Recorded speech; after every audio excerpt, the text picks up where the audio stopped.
Şeyi söyledik, Abdullah Öcalan geçtiğimiz haftalarda bir mektup yolladı. Aslında yani Abdullah Öcalan hem jinolojiyi aslında kuramsallaştıran bir yerde de duruyor. Bu noktada jinoloji oldukça da katkıları oldu. Yani gönderdiği mektupta da buna değinmişti zaten.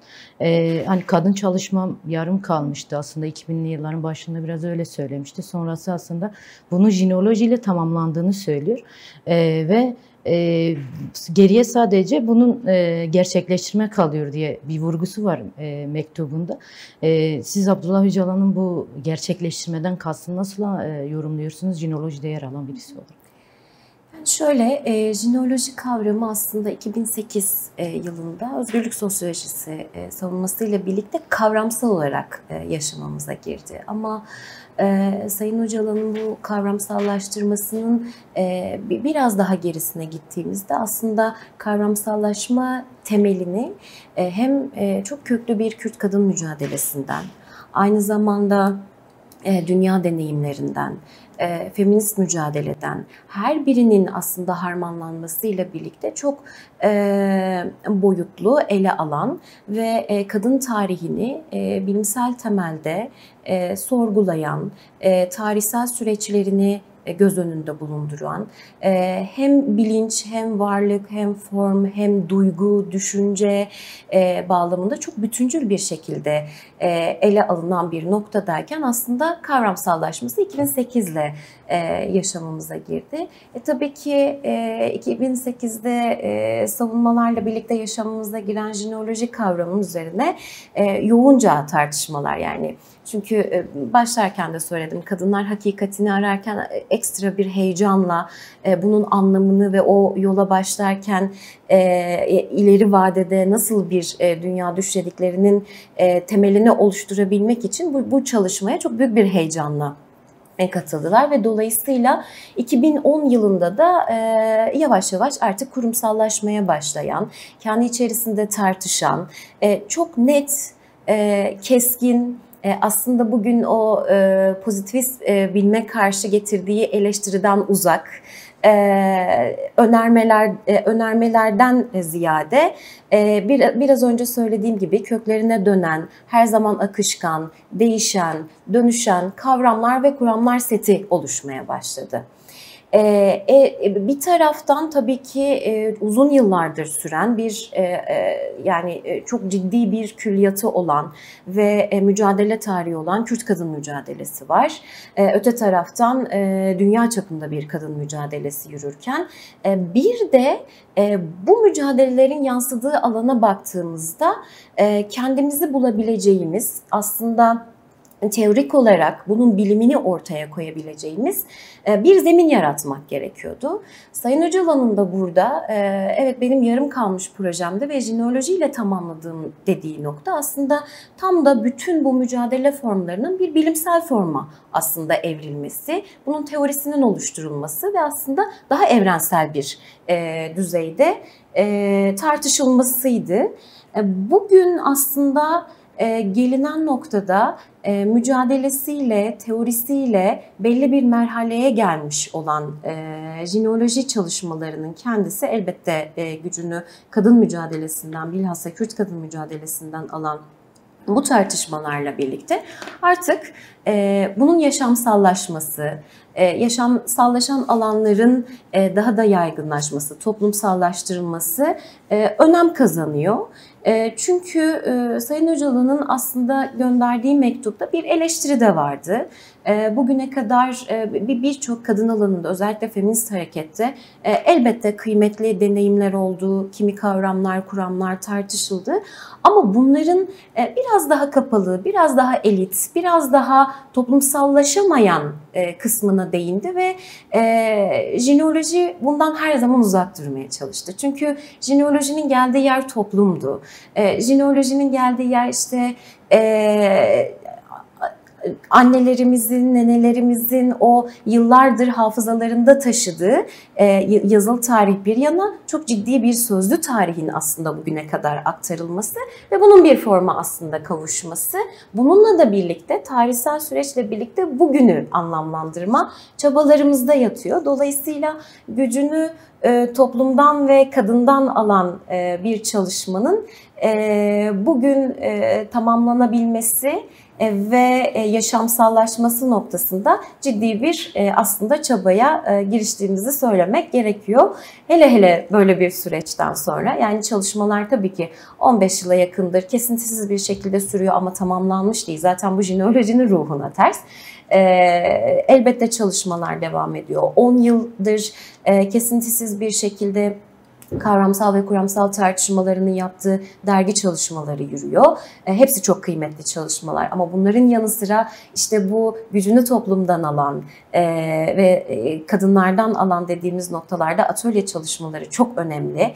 Oradaki tecrübelerin aktarılması, oradaki sözlü tarihin yazımı, bilimsel bir forma kavuşması, kendi sosyolojisini, felsefesini, tarihini yorumlayabilme kapasitesinin aslında güçlenmesi. Bunların her biri işte artık o tamamlanan projenin yaşama geçirilmesi açısından önemli adımlar olarak görüyoruz.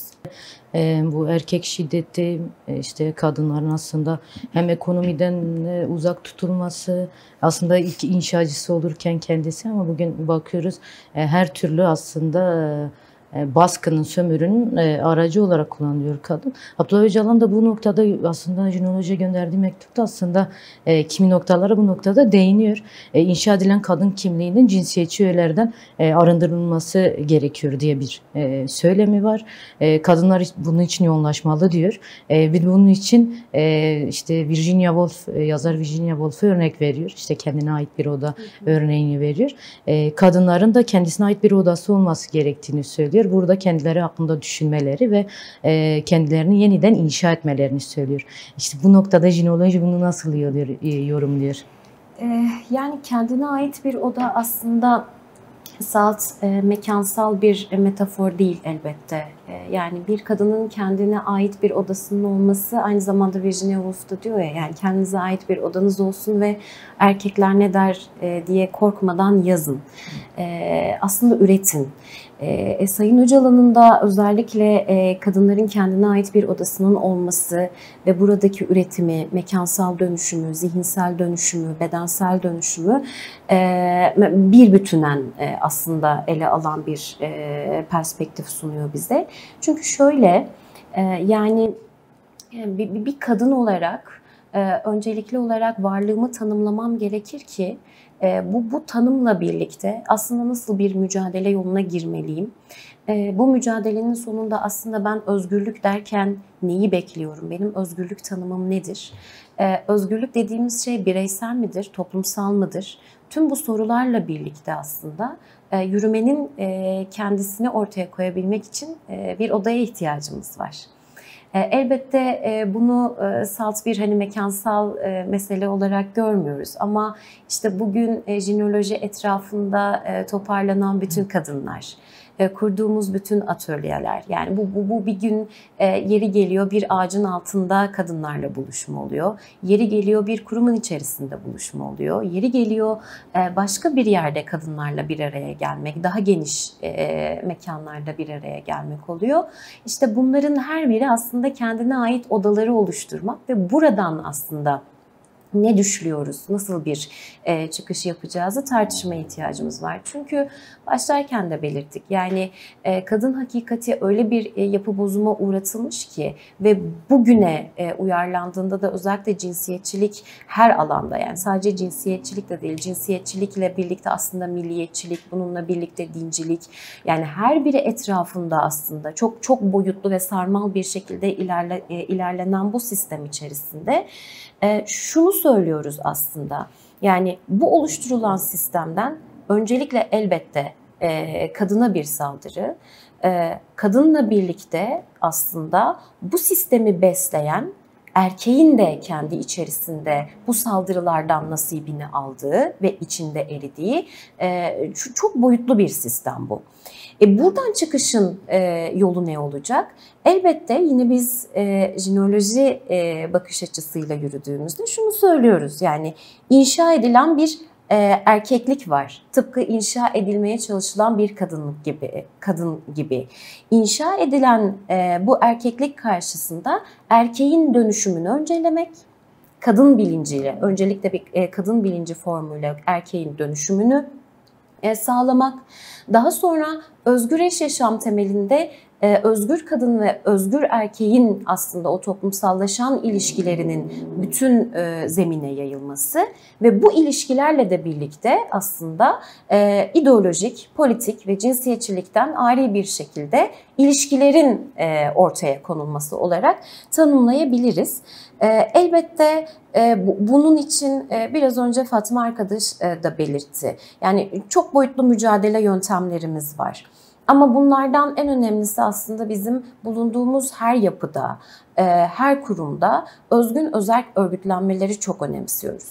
Çünkü öncelikle bizim bir belli farkındalığa kavuşmamız gerekiyor ve bu farkındalıkla birlikte aslında erkeğin değişimini ve dönüşümünü hedeflediğimiz bir süreç var.